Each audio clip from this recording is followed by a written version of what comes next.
My purpose here is twofold. Not only am I here to do damage to that thing called image, I'm here to deliver a sumptuous documentary. That's a verbal documentary on the football life of one Lionel Messi. Yes, it is said that image is everything, a concept to which I am diametrically opposed. Image may be some things, it may be many things, but it is not everything. The following is a lyrical and absorbing synopsis of the remarkable soccer career of Lionel Messi thus far. It's entitled The Mystic Message in Messi's Magic. Read into it. He's a tribute to the beautiful game and proves that it really is. Bobbing and weaving at will, mesmerizing opponents with his skills. He seems mystic. He is majestic. He's moving like magic. He has it. Hits the target. My gosh, another hat trick. It's his habit. No kidding. This is logic. He's the G-O-A-T, not a rabbit. He's Lionel, the lion-hearted Messi. A blessing. The best thing? I'm guessing. Or confessing. Here's the next thing. Rather interesting. Neither the great Edson Arantes do Nascimento, Pele, nor the great Diego Armando Maradona had to contend with the shadow of a compatriot who was deemed by the world to be the greatest soccer player ever. This was the very large pair of boots left for Lionel Messi to fill, a huge part of the psychological burden that he would have to endure in his own quest to be the greatest. When the shadow is that of a living legend, the enigmatic and extraordinary Maradona himself, then the task becomes monumental, overwhelming, seemingly insurmountable. Yet Messi, the adroit Argentinian, dove into the challenge like a man on a mission, like a man possessed by the spectre of greatness that none would deny him. In 2004, at the age of 17, Messi made his debut for FC Barcelona, the club he had joined 4 years earlier. In 2005, leading from the front, he captained Argentina to World Cup success in the youth tournament.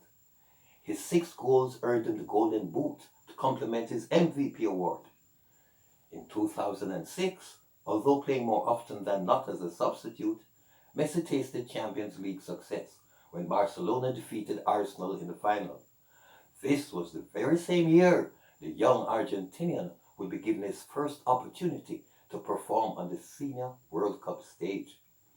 After registering his first World Cup goal against Serbia-Montenegro, the silky Barcelona star was mysteriously omitted from the starting lineup to face hosts and his eventual nemesis, Germany. It seemed to have been some bizarre, superstitious sacrifice from a coach who thought that wearing the same tie and suit as he wore to the last victory was more important to the team's success than the actual content of the team. When questioned about Messi's omission, the coach retorted that he could have used any of 5 players, suggesting that there was very little, if any, difference among the players. Argentina capitulated to the Germans, and Messi's march on history was thwarted. But for how long? Messi returned to life at Barcelona, where his maturity blossomed and the goals came rapidly. In 2008, Messi was one of the youngsters amongst 3 senior players that comprised Argentina's team to the Olympics in Beijing, China. In a dazzling display of soccer artistry, Messi inspired teammates as he captivated the largely Chinese crowd with his brilliance. This saw Argentina eliminating Brazil on their way to the final, where they would face the Nigerians to determine who got the gold. The Argentinians proved to be worthy gold medalists by defeating the Nigerians by a 0-0, thereby earning their country's first such soccer honor. Appropriately, Messi was named Player of the Tournament for his magnificence. This gold medal was another of Messi's coveted prizes, But like the FIFA Youth World Cup, it is said that neither would be considered in the count of senior titles won by a player. However, in quantifying greatness, our analysis would be deeply flawed if we did not consider either of these two historical milestones that pointed to Messi's impressive and remarkable leadership skills. Why remarkable? To perform consistently well with occasional moments of brilliance will inspire teammates around you. Now that's what's meant by leading from the front in Messi's case. He engenders the belief that you can do it too.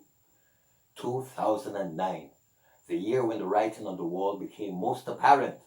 Barcelona's success in winning the Champions League in such emphatic style embellished the widely held view that Messi was indeed the world's best player.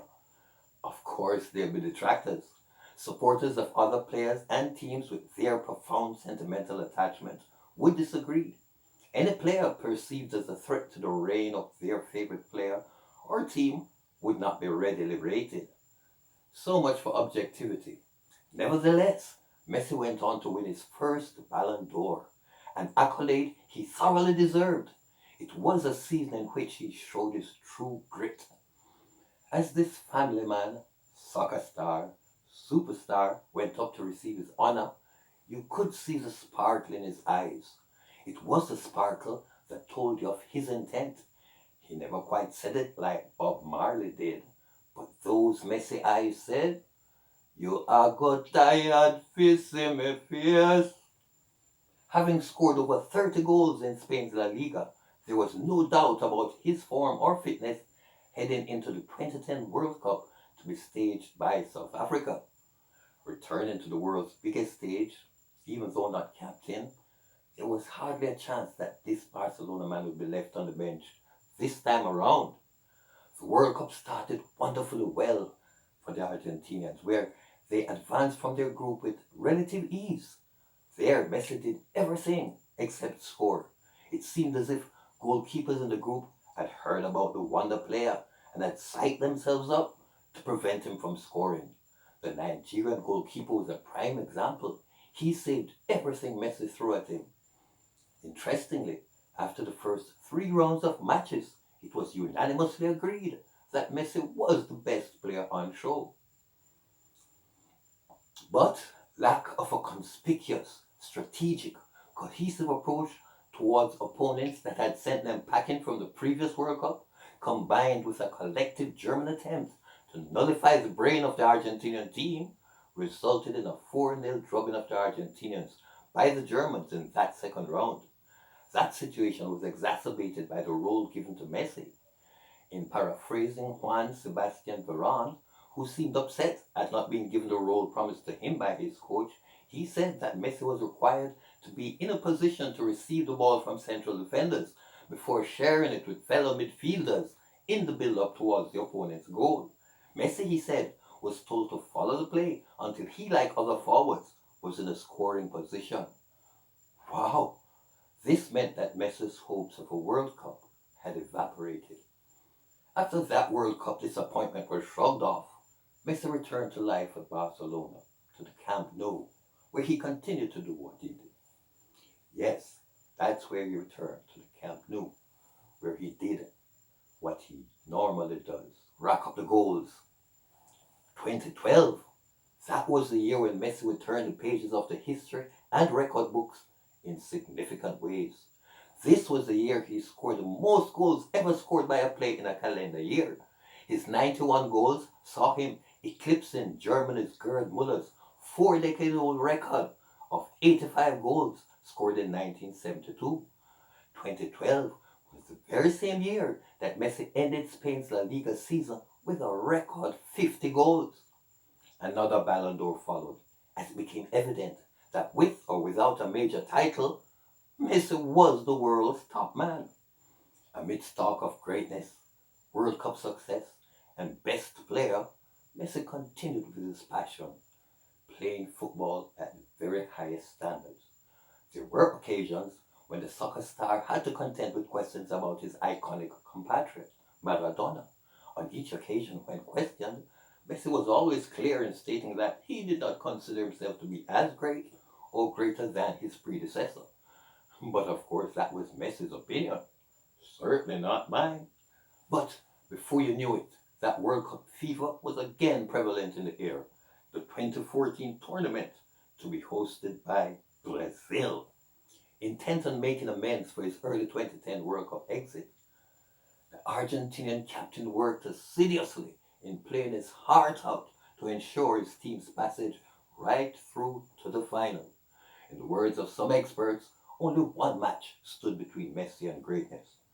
Really now, by their illogical reasoning, it would seem that all one had to do to be considered great was appear in a World Cup team, a winning World Cup team. Anyway, like it was in 1986 and in 1990, so it was in 2014. Argentina versus Germany. The Argentinians were up against a German team that had totally dominated their semi-final match by defeating pre-tournament favorites and hosts Brazil by a resounding 7-goals-to-1 margin. Now it was the turn of the Argentinians to face the mighty Germans. The game started without any clear chances falling to either side within the first 20 minutes of play. But, as the proverbial saying goes, you can lead a horse to the water, but you can't make him drink.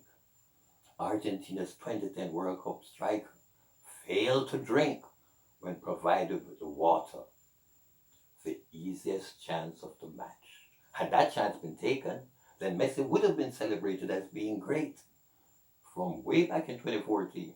But that was not to be, for after going at it for over 100 minutes, the game remained scoreless, even after going into extra time, when it was thought that penalties would decide the outcome. A late German extra time substitute, with what seemed like his first touch of the final, shattered Argentinian dreams by scoring in the dying minutes.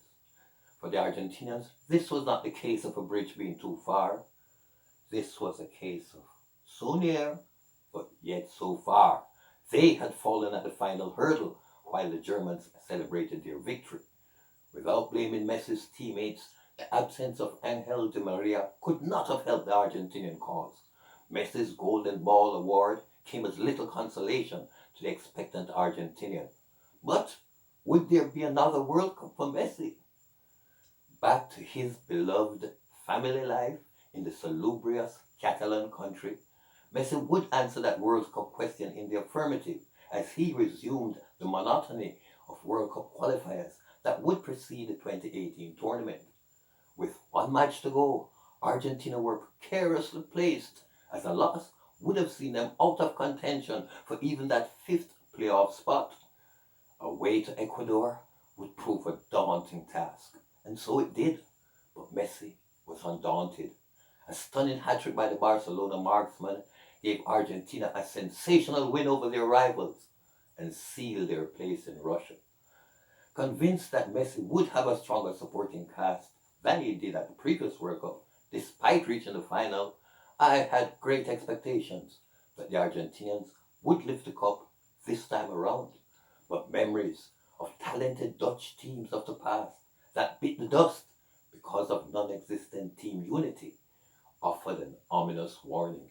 When it was learnt that matters unrelated to football had permeated the Argentine camp, causing glaring disharmony and might have even affected team selection, that expectation waned. Drawn against the courageous Croatians, newcomers Iceland, and the nagging Nigerians, Argentina were given a rude awakening in their first round group game when they were stunned 3-0 by the Croats. Another substandard game against the Icelanders, compounded by one of Messi's rare penalty misses, meant that, yet again, only victory in their final group game would assure the Argentinians of a place in that second round.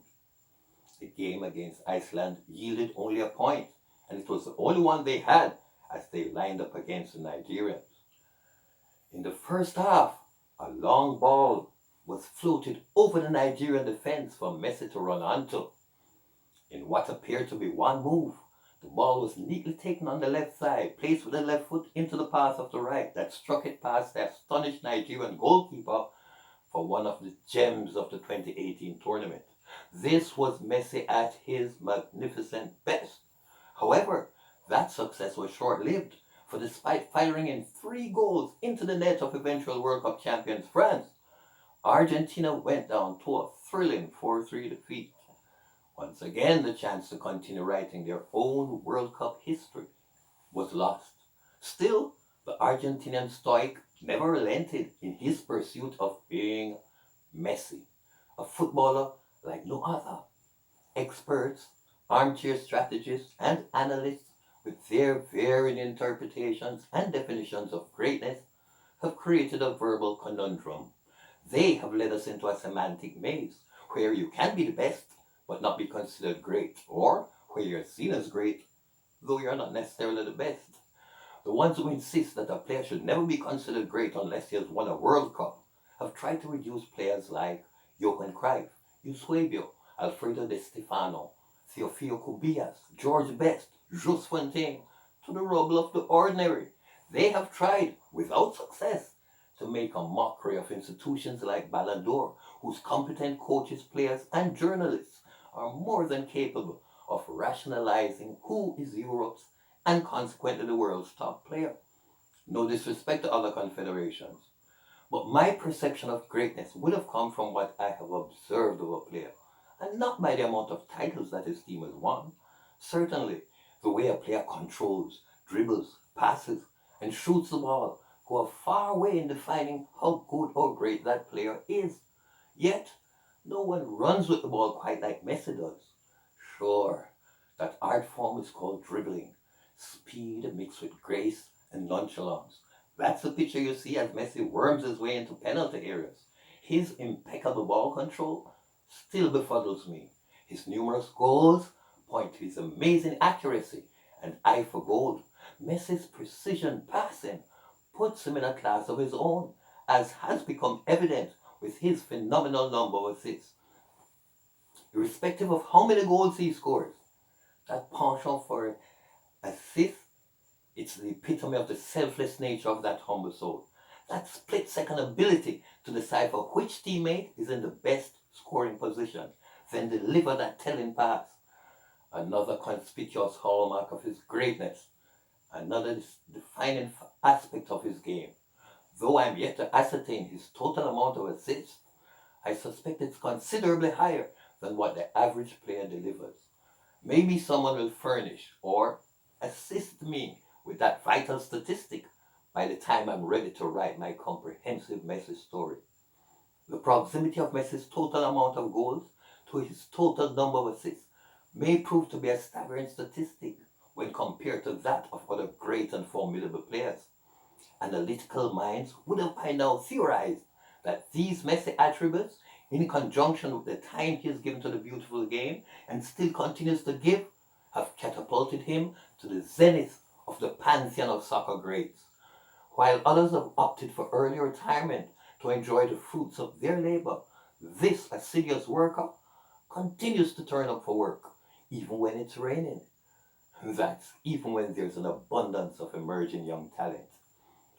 Maybe Messi has presented us with yet another perspective, a different dimension to greatness.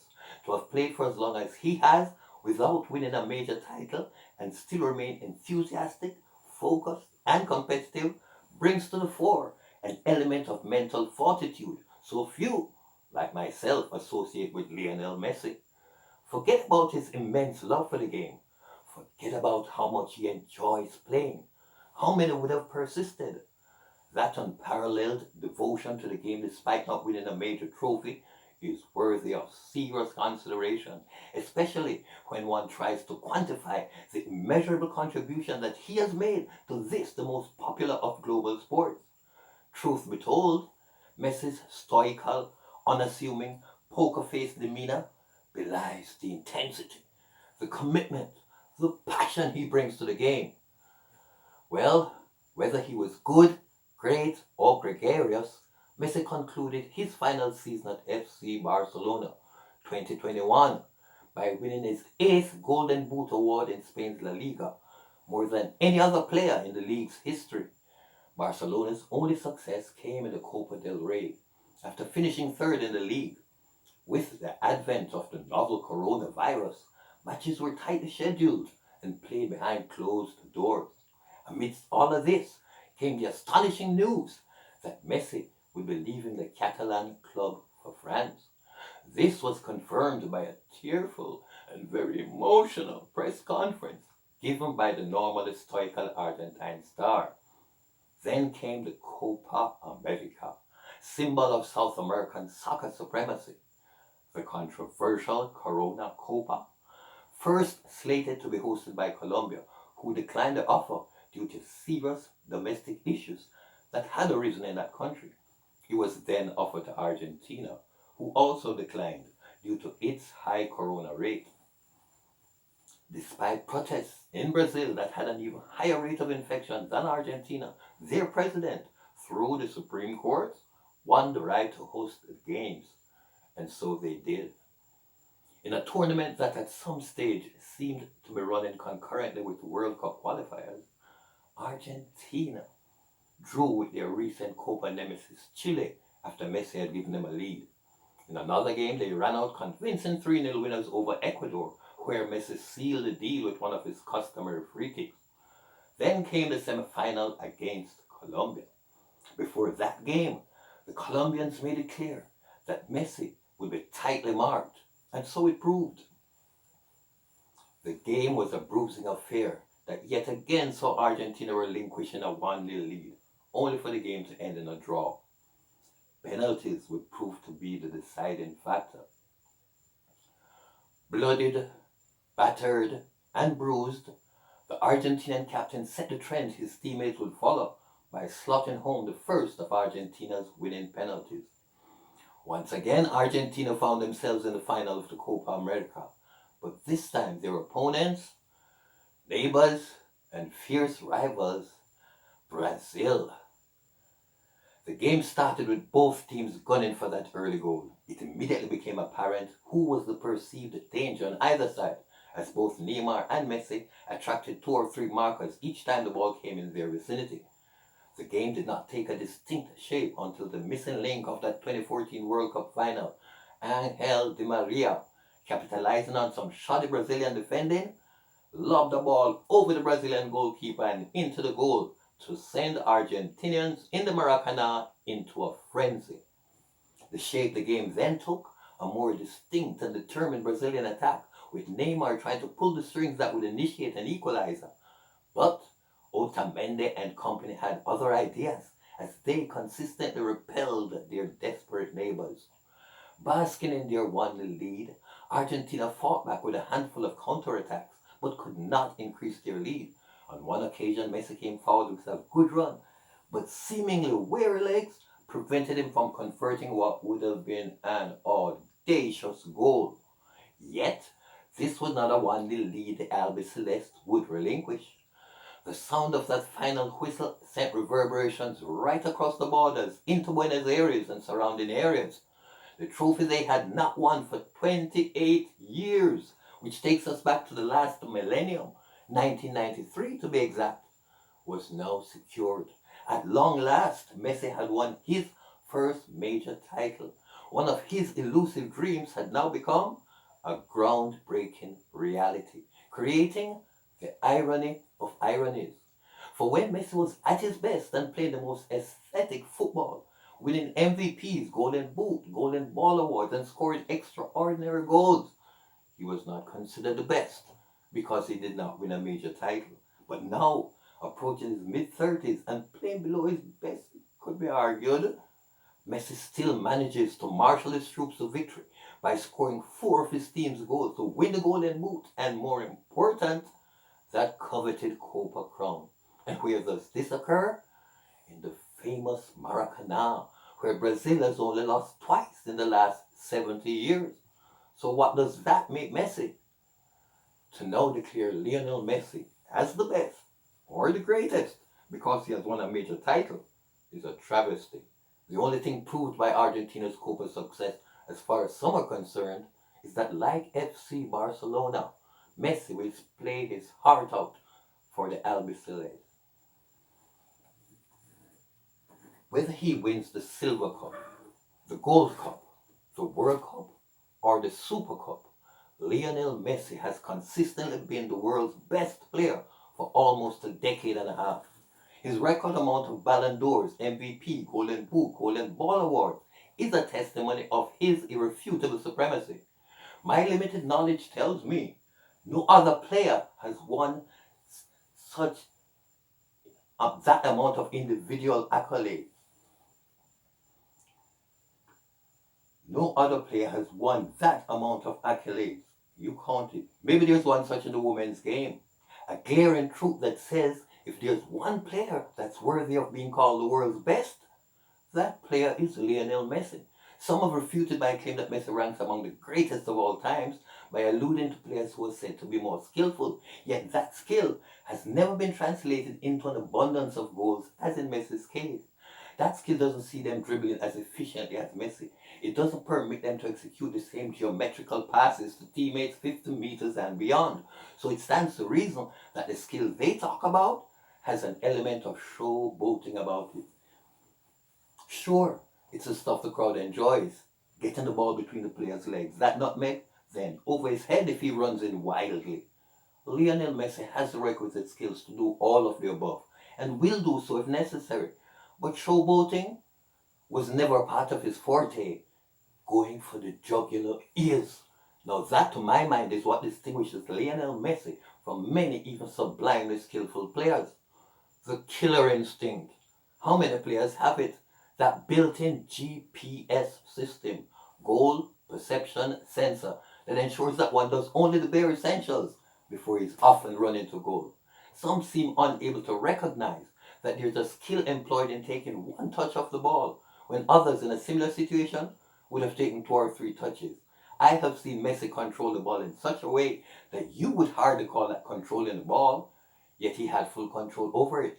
Whereas some would seek to effect the perfect control, the ball dead at their feet before taking on rivals. Messi is about to control the ball as 2 players are rushing in. Messi allows the ball to hit the outside of his left instep. The ball bisects both players before either can react. The alert Argentinian is onto the ball in a flash, headed towards goal. He didn't appear to control it perfectly, but he had total control over the play. Messi's incomparable ratio of assists has forced me to conceptualize a different kind of player. He's the goal maker. You all know the goal scorer to be the striker. The goal maker is the hybrid between the goal scorer and the playmaker. You all know the goal scorer to be the striker, the one whose responsibility it is to get the ball between the goal post and into the goal. That much sought after number 9. Whereas the playmaker's role is to provide chances, opportunities for the striker or goal scorer. Well, Messi is both provider and scorer. It's that twin facet of his game, that extraordinary amount of assists combined with that deadly accuracy in front of goal, that has created the goal maker, the most influential player in world football today, and quite possibly the most influential player that has ever played a game, regardless of the forward position that Messi starts in. His work is done in the kitchen, the engine room, the midfield. That's where he choreographs all those moves. This is the vantage from which he directs his orchestra, stringing together passes that will eventuate into goals. Not until a full assessment or analysis is done of the effort he puts into each game will we be able to truly appreciate his unbelievable work ethic. The inordinate amount of running done by this ubiquitous player often goes unnoticed. What I have noticed is that there were occasions when this incessant running has had an accumulative adverse effect on this amazing Argentine athlete. Seasons in which he competed in Spain's La Liga that ran concurrently with the Copa del Rey and Champions League have proven to be rather difficult ones whenever there were major tournaments at the end of these seasons, like the World Cup or the Copa America.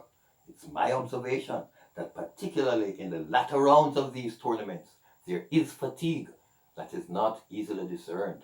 That's what I observed in labored running and feeble attempt at the German goal by the normally clinical Messi in that 2014 final. That fatigue again became apparent in the recent Copa America final. Now, this was not the leg weariness associated with age in players. This was the fatigue induced by many matches tightly jammed into a season of club and international games where recovery time seemed minimal, almost non-existent. In the words of one of the recent Copa commentators, while Messi was on one of his dribbling missions in that Copa final, and I quote, Messi comes forward, a tired looking Messi, end quote. Now, others will argue that other players have had similarly long seasons as Messi has had, and I quite agree. But how many were ubiquitous goal makers who were consistently outscoring the world's top strikers?